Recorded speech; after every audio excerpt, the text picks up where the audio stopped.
Hi guys, મારું platform થઈ ગયું છે ક્લીન ને અસ્તીબેન જાય છે તનુના ઘરે રમવા. તો આજની અમારી રસોઈ છે રવા પુડલા.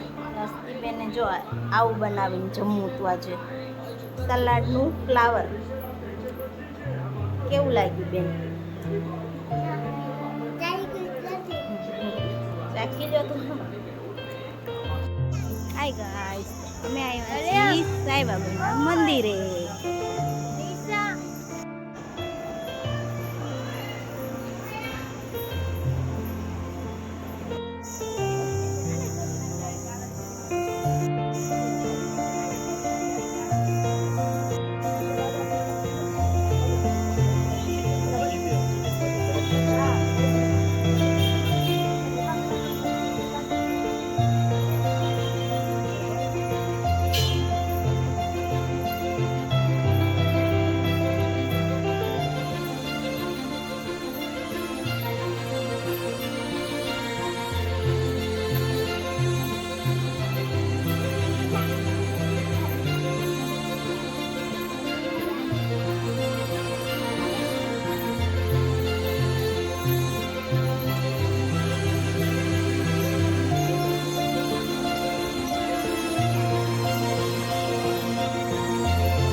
તમારી સામની રસોઈ છે ગાંઠિયાનું શાક, કોબી બટેટાનું શાક, ખીચડી ને ભાખરી. તો ચાલો બધા જમવા.